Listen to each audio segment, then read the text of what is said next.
Claude responded. The doctor said the tumor pressing against my heart's outer lining could take me before the week was out. The doctor said the tumor pressing against my heart's outer lining could take me before the week was out.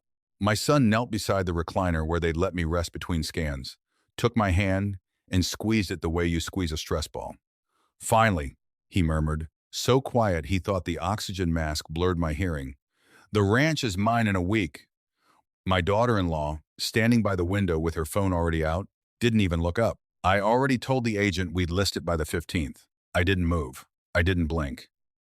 I just stared at the water stain on the ceiling tile above my head, shaped a little like the state of Texas, and listened to my own pulse hammering somewhere behind my eyes. It was a Thursday, a little past 2 in the afternoon, at Baptist Memorial in Amarillo. Down the hall, a cart rattled. Somebody laughed at the nurse's station.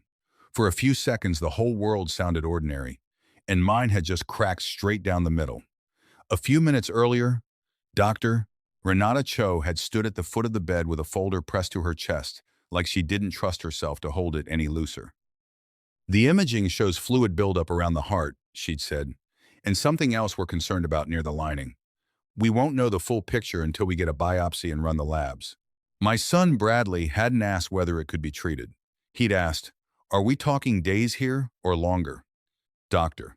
Cho had paused, the way doctors do when they're deciding how much truth a room can carry. If the fluid keeps building at this rate, and if what we're seeing on the scan is what we suspect, his heart could give out fast. Possibly within a week. A week, Bradley had repeated, like he was pricing it. I can't be exact, she'd said, but a week was what he heard, and a week was what he wanted. After she left, Bradley sat beside me and performed tenderness for about a minute. He smoothed the sheet over my knees. He patted my shoulder like you'd pat a dog you didn't much like. Then he looked at my closed eyes and decided the sedative had carried me somewhere far enough away that the room was his to talk in. That's when he said it. Renee's comment about the house came right on its heels. Not just any house either. 400 acres of caprock and grassland outside Canyon, Texas, with a barn my father built with his own 2 hands in 1961, and a windmill that still turned even when the power was out. My late wife Doris and I had put 31 years into that land before the cancer took her from me 8 winters back. I still kept a photograph of her on the porch rail at sunset, laughing at something out of frame, dust on her boots. Bradley knew exactly what that ranch meant to me. It made no difference at all. Renee rose from the window ledge. We should let him rest, she said, loud enough for the hallway. The two of them stepped out, but the door didn't latch all the way. The listing agent wants pictures by Monday, Renee said. Not yet, Bradley answered. People will talk if we move too fast. Nobody talks about a smart decision. Their footsteps faded down the corridor. I looked down at my own hand, still warm from where my son had been holding it a moment before. That was the part I couldn't get past. How does a hand stay warm when the person it belongs to has already gone that cold? I was 66 years old. I'd built Holloway Cattle and Feed out of 40 head of cattle, a second-hand truck, and a loan from a bank that didn't believe in me either. By the time I handed the daily running of it to my foreman, we were supplying feedlots and small ranchers across 4 counties. I wasn't rich by the standards of men who wear their watches to prove it, but I'd done all right. I owned the land outright, had money put away, and still held the paper on the business. Renee had known all of that the day she married my son, 5 years back, at a courthouse in Lubbock I hadn't even been invited to until the week before. I'd welcomed her anyway. She was quick with a compliment and quicker with a laugh, and for a long while I told myself that was warmth. What I didn't say out loud, not even to myself, was how much I'd wanted somebody besides an empty house to fill the evenings after Doris passed. I used to leave the radio on in the kitchen just to hear a voice that wasn't my own. Bradley moving back with Renee felt, for a while, like the house breathing again. I saw the signs even then, Renee asking whether I'd updated the will, Bradley suggesting I sign the West pasture over, to keep it simple, for taxes. The way both of them went quiet whenever I mentioned donating part of the herd money to the volunteer fire department that had saved my barn twice. Renee always said the same thing when I hesitated on anything. I'm only thinking of your legacy, Walt. Lying in that hospital bed, I finally understood whose legacy she meant. Around 6 that evening, a familiar shape filled the doorway.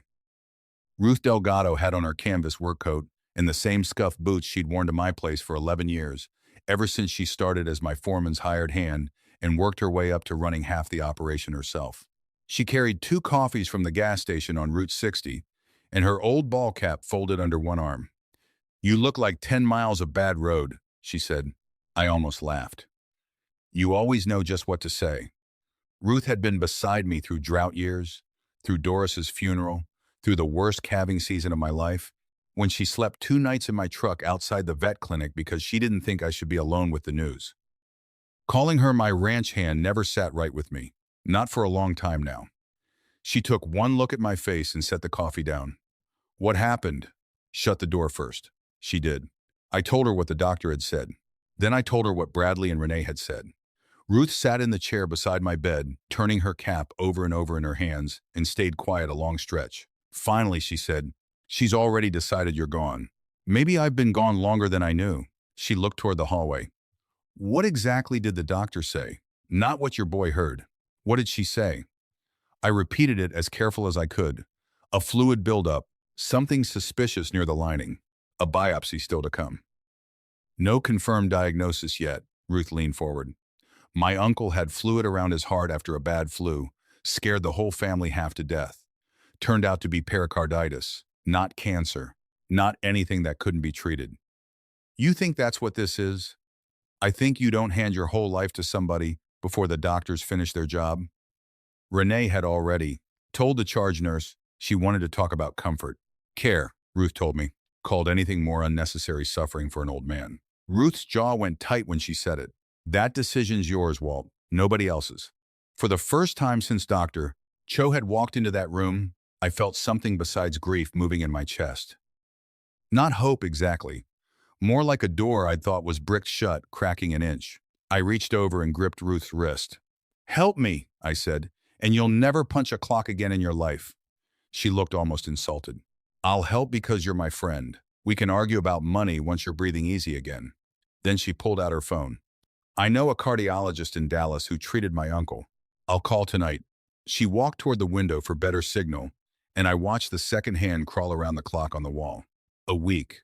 A few hours ago, I'd believed that was the whole of what I had left. Now it was the time I had to find out whether my family was getting ready to bury me or whether they'd simply shown their hand too early.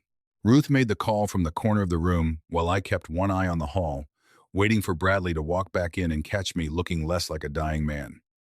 "Dr. Alvaro can review the scans tonight," Ruth said when she hung up, "but she'll need the full imaging and the chart notes." "How do we get those without Bradley finding out?" Ruth gave me a look. "You're still the patient here, Walt." It was such a plain answer I felt half a fool for not seeing it sooner. For 5 years, I'd let Bradley and Renee slide themselves between me and every decision, one small accommodation at a time, until I'd confused keeping the peace with disappearing from my own life. I pressed the call button. A nurse named Priscilla came in, silver-haired, a badge reel shaped like a little bluebonnet. "I need my records sent to a specialist," I told her. "Of course, we'll get you a release form." "Just me signing it?" She glanced between me and Ruth. "You're the patient. Long as you can make your own decisions, it's yours to authorize." Something in my chest settled an inch. "Then bring me the form." The door opened before Priscilla got back. Bradley walked in carrying a canvas grocery bag, Renee a step behind, scrolling her phone. "What door?" Renee asked, catching the tail end of something. "Front door at the ranch," Ruth said without missing a beat. "Hinge has been squealing for a month." Renee looked at her a half-second too long. "Didn't realize household repairs were the priority tonight." "Didn't realize dying canceled maintenance," Ruth said. I had to turn my face so nobody saw me smile. Renee set the bag on the visitor chair.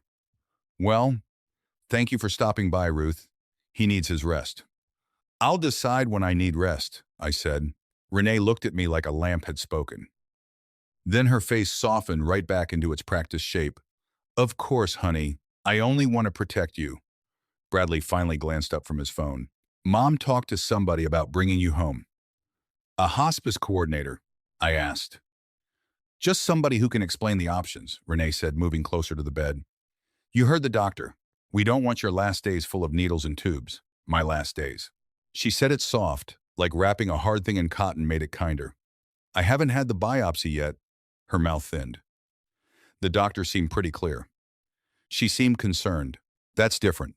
Priscilla came back with a clipboard, and Renee turned on her fast. "What's that?" "Records release." "Second opinion," I answered before the nurse could. Something harder showed under Renee's face for just a second before the concern slid back over it. "Walt, do you really want to put yourself through all that?" "I want another doctor looking at those scans. Dallas is 5 hours away. They can review them without me driving anywhere." Bradley lowered his phone. "Why, if they already know what it is." Ruth stood up. "They don't." "This is a family matter," Renee snapped. Ruth put her cap on. "I am family." That shut the room right down. Renee's cheeks colored. Bradley studied the floor tile like it owed him money. I signed the release with a hand that shook, partly weak, partly because it was the first choice I'd made in 5 years that went against my own son's wishes. Ruth left not long after, but not before resting her hand on my shoulder a moment. "I'll call you the second I hear." Renee watched her go, then pulled the visitor chair close and dropped her voice low. "You need to be careful who you trust right now." I almost laughed at the nerve of it. "Why is that?" "People act different when they think money's involved." "Funny, I've noticed the same thing." Her eyes narrowed. "What's that supposed to mean?" "Nothing. I'm tired." I closed my eyes. She sat there another 10 minutes, watching to see if I'd explain myself. I didn't. The next morning, she showed up early with coffee, a laptop bag, and a manila folder, playing the devoted wife-in-law for anybody walking the hall. She fixed my breakfast tray. She spoke sugar sweet to the nurses. She posted a photo of our joined hands to Facebook asking for prayers. Then she opened the folder. "These are just routine forms," she said, "so somebody can handle the bills if you get too weak." First page, durable power of attorney. Second page, broad account access. Third, authority to speak for the ranch and the feed business. Routine. I let the papers rest on the blanket. "I'll have my attorney look these over first." Her smile stayed put, but the muscles behind it went stiff. "Marilyn's handled your business 30 years. You don't need to drag her into family matters. She's not an outsider." Bradley, slouched on the window bench scrolling listings for lake houses, spoke without looking up. "Mom's just trying to help you, Dad."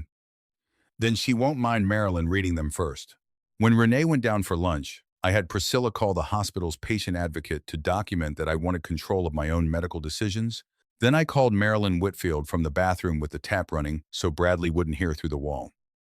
"Walt, listen to me carefully," she said once I told her about the diagnosis, her voice sharpening further when I described the folder. "Don't sign one page of it. I need your doctors documenting that you're alert and competent, and I'll review every authorization Renee's already gotten out of you. Can you get up here?" "Leaving now." "Walt, are you safe?" I looked at the locked bathroom door. "I'm not sure I am." That afternoon, Dr. Alvaro called from Dallas. She'd pulled the images. "There's definitely fluid and some thickening around the pericardium," she said. "But I don't agree the scan alone supports handing you a week to live. So it might not be what they think." "It might not be. But the inflammation's serious, and we need tissue and lab work before anybody says the word terminal." I gripped the phone tighter. Renee had wanted me home without any of it. "How soon can we know?" "Today, if your team here agrees to move." They moved that evening. Renee was furious, dressed up as fear. She stood by the bed before they wheeled me off. "You're putting yourself through all this for nothing. And if the answer changes nothing, at least it'll be my answer." 2 days later, Dr. Cho came in with Priscilla and shut the door. Renee had gone home to shower. Bradley was downstairs on a call. "Doctor." Cho sat down at the foot of the bed. "The biopsy came back clean. No malignancy." I stared at her. "Constrictive pericarditis?" She said, "Serious, dangerous if left alone, but treatable with medication and a drainage procedure. You have a recovery ahead of you, Walt, but you are not terminal." I covered my face with both hands. Relief came in so hard it hurt, and right behind it came the memory of Bradley's whisper, Renee's Monday listing date, the folder of forms. Ruth arrived 20 minutes later, and I told her, and she pulled me into a hug, careful of the line still taped to my arm. "So we tell them tonight," she said. "God knows I want to. I want to watch her face." But Marilyn, standing by the window with her briefcase, shook her head. "If you confront her now, she calls it grief. She denies every word, and we still don't know what she's already set in motion." I looked between the two of them. "I don't want to spend whatever time I've got playing games." "It isn't a game," Marilyn said. "It's protection." I sat with that a long minute, then asked Dr. Cho to tell my family only that my condition had stabilized and results were still pending. After everyone cleared out, Ruth stayed by the bed. So what now? I looked toward the hallway where my son and his wife would be coming back soon to perform another round of loving concern. Let them plan the funeral, I said. Ruth's eyebrows went up. Why? Because I want to hear what they say when they think I'll never answer back. They discharged me 5 days later, not fully mended but stable enough to finish the antibiotics and anti-inflammatories at home, with Dr. Alvaro coordinating everything with the local team. Renee hugged half the nursing staff on the way out. You have no idea what this means to us, she said, dabbing at eyes that stayed dry as chalk. I knew better. She was relieved because she believed she still had the reins. The October wind cut sharp across the parking lot as Ruth helped me into my truck. You doing all right? She asked quiet. No. Physically all right? I'll get there, she nodded. And the rest of it. I looked toward Renee's SUV, where Bradley was already complaining that the drive home would push back his gym time. I don't know if I ever will. The ranch didn't feel like mine walking back in. The old cottonwood Doris and I planted the year we married still stood by the drive, most of its leaves down. The porch swing still creaked in the wind, same as always. Everything looked the same. I was the one who'd changed, or maybe I was finally seeing what had always been there. Renee hurried in ahead of me. I'll get the guest room set up. I frowned. Guest room? My room's upstairs. You'll rest easier down here while you recover. She'd rearranged my whole life before I'd even cleared the threshold. I'll sleep in my own bed. She forced a smile. Whatever makes you comfortable. Not worth the fight yet. The home health nurse, a sturdy woman named Odessa, came that evening, checked my IV line, went over the medications, told me recovery would run several weeks. You're going to feel weak as a kitten, she said, then laughed at something in my face. I like patients who can still make a joke. After she left, Renee watched me swallow my evening pills. You should rest. I've been resting 5 days. You need to save your strength. For what? She didn't answer. Just tucked the blanket around my legs like I was 90 instead of 66. Anybody watching would have sworn I'd married into a family of saints. I woke before sunrise the next morning out of 40 years of habit. My body still convinced dawn belonged to working men, no matter how many years I'd been retired from the daily grind. The house sat quiet, too quiet. I made my way down with the cane, easing my weight so the stairs wouldn't complain, and heard voices drifting from the kitchen. Bradley, Renee, neither one knew I was up. The agent can come Thursday, Bradley was saying. Not yet, Renee answered, low. People will talk if we move that fast. So, we let them feel sorry for us a while first. Market's still strong, we'll repaint, get rid of his father's old furniture, stage it right, get more for it. And the truck? The old Chevy in the barn? Sell it. I already know a collector who's interested. I closed my eyes. My father had handed that truck down to me the year before he died, and Doris used to ride in the passenger seat with her boots up on the dash, laughing every time it backfired. After she was gone, I couldn't turn the key for almost 2 years. Now my daughter-in-law was shopping it around before I was supposedly cold. I climbed back upstairs before they saw me. For the first time in my life, my own staircase felt like somebody else's territory. That afternoon, Ruth came by with a rake over one shoulder, officially there for leaves, unofficially checking on me. Renee greeted her with a smile stretched too tight. Oh, Ruth, we really don't need yard work today. Ruth looked around at the yard. Leaves don't wait on funerals. I nearly laughed out loud. Renee forced her smile wider and thanked her anyway.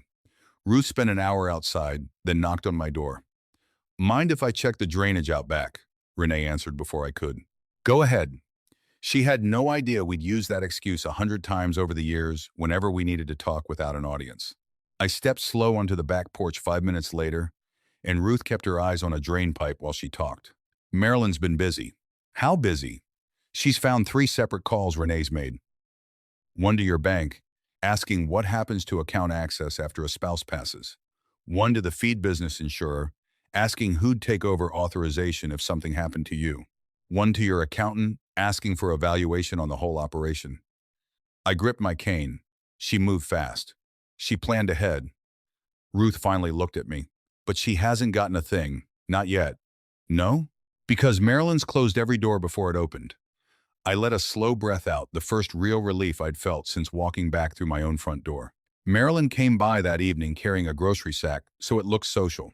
Renee welcomed her politely. Walt's been wanting company. I've been wanting somebody's cooking that isn't mine, Marilyn answered, the most natural lie I'd heard all week. After supper, once Renee had gone up to shower, Marilyn spread folders across my desk. Here's where things stand. Every physician's documented you as competent. I've revoked every power of attorney she's been pushing you toward. And the old ones never actually gave her the reach she thinks she has. Lucky, not luck. You've always been careful, even when you couldn't say why. Then she opened one more folder. I'd recommend moving the ranch and the business into an irrevocable trust before the divorce filing. The word landed harder than I expected. Divorce. I hadn't said it out loud to myself until she did it for me. You don't have to decide tonight, Marilyn said. I think I already have. The days settled into an uneasy rhythm. Morning nurse, medication, short walks with the cane, visitors, then me pretending to nap while Renee wandered the house making calls.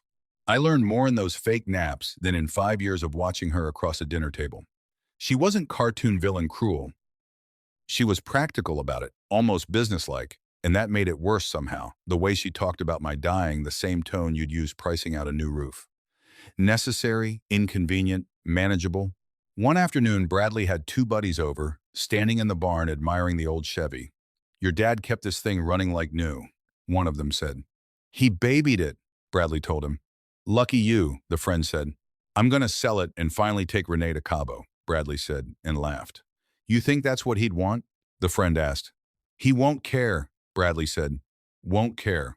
Those two words followed me around the house the rest of the day. Maybe he was right. Dead men don't care about much. But I wasn't dead yet. A few days after that, Ruth showed up with a little rosemary plant and set it by the back steps, same as she'd done every time in years past when there was news worth signaling without saying a word in front of the wrong ears. Papers were done, one step closer. She tipped her cap toward the kitchen window where Renee stood on the phone. Not quite a smile, just enough to tell me we were almost there. That night, rain tapping soft against the window, Renee climbed into bed beside me for the first time since I'd come home. She rested her head on my shoulder. I've been thinking, she said. About what? We should have everybody over Sunday, just in case. I stared into the dark. Just in case. She wanted witnesses. A final memory of the devoted wife before the funeral she'd already half planned. That sounds like a fine idea, I said. She kissed my cheek. Knew you'd understand. Once her breathing settled into sleep, I lay awake listening to the old clock in the hall strike midnight, one slow chime at a time, no longer counting down to my death. Counting down to the day the truth walked through my own front door. By Sunday morning, it nearly fell apart before it started. Marilyn arrived at 8 with a briefcase and two coffees, slipping in the side door so Renee wouldn't spot her from the upstairs window. Ruth was already in the kitchen, pretending to fix a loose cabinet hinge. This still needs notarizing, Marilyn said, laying out the last document. And the bank hasn't confirmed the new signing authority yet. How long? I asked. Could be an hour. Could be Monday. Monday's too late. Ruth glanced toward the ceiling, where Renee was upstairs dressing for what she kept calling my farewell gathering. Marilyn lowered her voice. Walt, we can push this back. No. Your blood pressure was high yesterday. I know. And once this is signed, there's no putting the marriage back where it was. I looked down at the pages. That was the sentence I'd been dodging. Not because I wanted Renee back in any real sense, but ending it, even a marriage this hollow, felt like admitting failure twice over. First, for trusting the wrong person. Second, for staying long enough that she believed she could manage me like a line item. At 9:30, a mobile notary named Dolores Ann pulled into the drive in a beige sedan. Marilyn introduced her as an old client dropping off unrelated paperwork. We signed everything at my desk while Renee supervised flower deliveries in the front room. My hands shook enough that Dolores paused. Take your time, she said. Can you tell me in your own words what you're signing? I explained the trust, the employee ownership share going to Ruth, the removal of Renee from any authority over the business or the land. Dolores nodded, satisfied. By 10, the documents were done. At 10:15, Marilyn's phone buzzed. She read it and looked up. Banks confirmed. Ruth let a breath out. So did I. By noon, cars lined both sides of the road. Renee had gone all out. White lilies covered the dining table. Photographs of the two of them from 5 years of anniversaries and vacations ran on a loop on the television. No Doris in a single frame, No trace of the 30 years before Renee ever showed up. 40 years of my life edited down to the one she'd occupied. Pastor Whitcomb arrived with his wife. My old neighbors, the Garzas, came from down the road. My longtime foreman Denny brought half a dozen ranch hands who'd worked with me since the 90s. Bradley showed up in black, though I was standing right in front of him breathing. His buddy Trey followed him out to the barn, and I heard Bradley mutter, "Don't touch the paint, that truck's basically mine now." Denny heard it too. He looked at me, then at Bradley, and said nothing. Around 1:30, Renee tapped a spoon against her glass, and the room settled. She stood beside a blown-up photo from our family portrait. "Thank you all for coming," she began. "Walt wanted the people he loves around him while he still has the strength to enjoy it." "I'd never said that." She pressed a hand to her chest. "These past days have taught me how fragile life really is. Walt gave me a home, a family, a future. He always said he wanted this place to stay with the people who love him." Marilyn stood near the back wall, unreadable. "I know Walt would want the business kept in the family," Renee said. Denny's head came up. There it was, not grief, a story being built with a room full of witnesses. I pushed myself up out of the chair. Ruth started toward me, and I shook my head. I wanted to stand on my own legs. The room quieted as I stepped forward with the cane. "Oh, honey, you don't have to do this," Renee said. "Yes," I said. "I do." I faced the room. "Thank you all for coming. Renee asked you here to say goodbye. Before anybody does, I need you to hear what I heard." Renee's smile dropped clean off her face. Ruth lifted the little recorder off the bookshelf and pressed play. My son's voice filled the room. "Finally! The ranch is mine in a week." Nobody moved. Then Renee's own voice. "I already told the agent we'd list it by the 15th.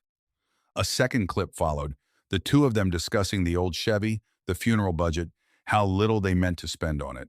A third, Renee saying, "We need the papers signed before he starts asking questions." Ruth stopped the recording. The silence afterward pressed against the walls like weather. Renee recovered first. "This is disgusting. You recorded private conversations. I recorded conversations I was standing in the middle of," I said. And Ruth remembers what was said in front of her. "You were drugged, confused." Marilyn stepped forward. "Walt was examined by two physicians. Both confirmed full competency." Renee spun toward Ruth. "She put you up to this. She wants your money." Denny spoke up, from near the fireplace. "Then why'd you call me last Wednesday asking what the operation's worth?" Every face in the room turned toward her. Her mouth open and nothing came out. Pastor Whitcomb folded his hands. "You brought us here to honor Walt," he said quietly. "Let the man finish." Bradley pushed through the crowd. "You promised me that truck. You said someday it'd be mine." "I said someday we might work on it together." "That's not a promise." His face twisted. "You're not even my real father half the time you act like it." The room went still. That sentence should have cut deeper than it did. Instead, it just left me tired. "No," I said, "but I tried hard to be one anyway." He looked away. Renee stepped toward me. "You're punishing us for being scared." "You weren't scared. You were shopping. You have no idea what I've been through." "I heard exactly what you've been through. Furniture picks, a listing date, a cheap funeral." Her eyes filled, but I'd watched her produce tears on command too many times to trust them now. "This whole performance," she said, "while you're dying." I straightened as much as the cane would let me. "You're right about one thing. There isn't going to be a funeral." I told them about the biopsy, the pericarditis, the treatment, the fact that I was weak but not going anywhere. Renee's face drained pale. "You're not dying," Bradley said, and it wasn't relief crossing his face, it was panic. "What did you do with everything?" Renee asked. "Nothing you didn't hand me a reason to do." She stood there, a long moment in the middle of the room.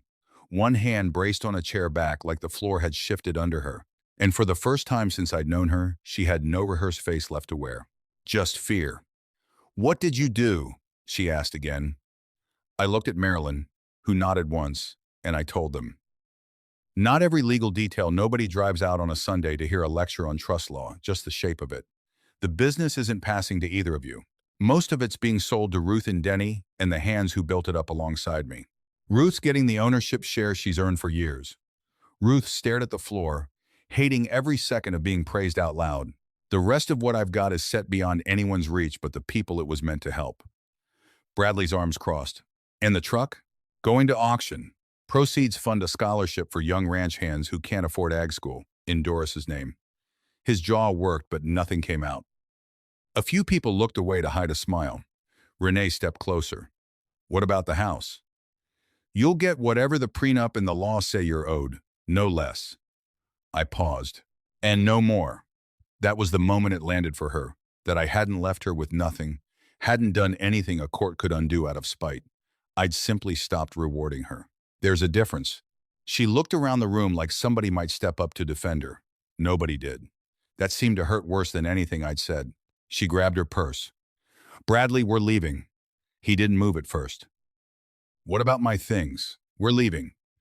They walked out together, the front door slamming hard enough to rattle the family photo on the side table. Ruth glanced at it. Loose hinge, she said, and a surprised laugh moved through the room, the first honest sound anybody had made all afternoon. The weeks after weren't clean or satisfying the way you'd want a story to end. Real life rarely wraps up the second the villain walks out. Renee had a divorce attorney lined up within 2 days.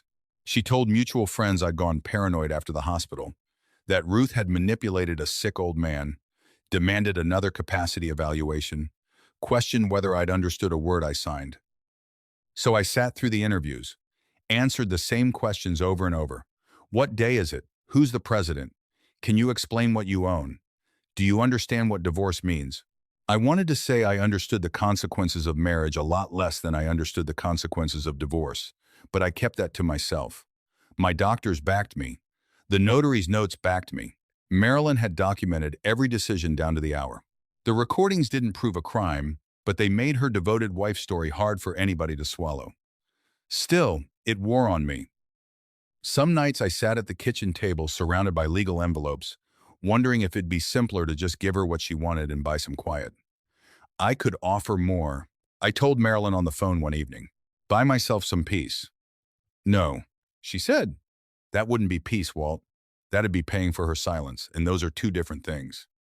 I looked out at the bare cottonwood branches. What if I'm just being stubborn? You're allowed to protect what you built. Simple to say, harder to live. Men my age get taught that providing means never shutting a door, even on somebody who keeps dragging pieces of your life out through it. The divorce took the better part of 5 months. Renee walked away with what the prenup entitled her to, and nothing past it. In return, she gave up every claim on the business, the trust, the land. At the final sit-down, in a conference room in Amarillo, she looked tired. I probably did too.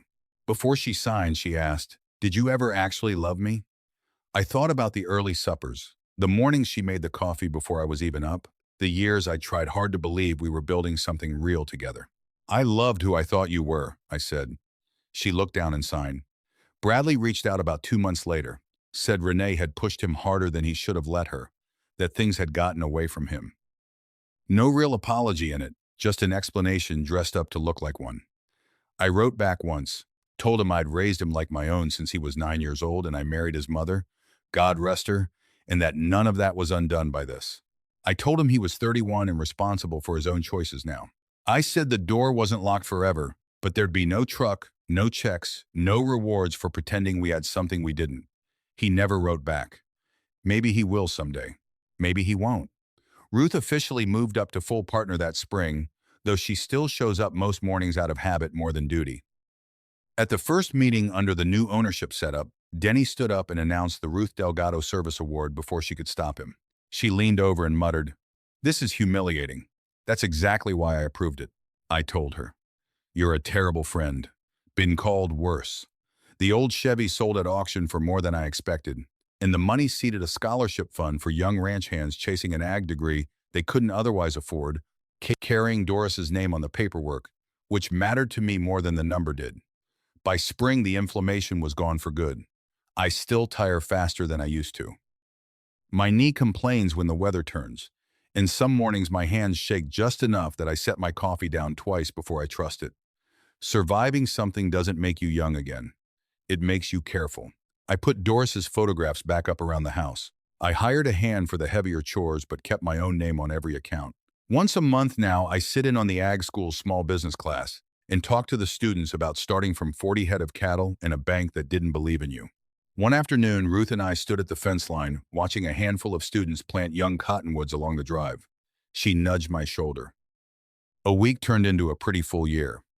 I looked at the thin new trees standing upright in the spring wind. It did. Getting older doesn't mean you owe anybody your dignity just because you're afraid of ending up alone. Sometimes the hardest fence you'll ever have to build is the one that keeps out the people who are only waiting on your last breath. If you've ever had to draw that line later than you should have, you're not the only one, cousin. Hold on to the people who stayed when there was nothing in it for them. Claude responded, real love was never in the truck or the deed to the land, cousin. It was in the people who stuck around before they knew what you'd be worth to them. Real love was never in the truck or the deed to the land, cousin. It was in the people who stuck around before they knew what you'd be worth to them. Money can be split 5 ways in a lawyer's office, but loyalty like Ruth's can't be bought at any price. So keep your eyes open, keep your heart soft, and save your trust for the ones who show up when there's nothing in it for them. A small note for you. This story was written and fictionalized by AI purely for entertainment, though we hope the heart of it still leaves you with something real to carry.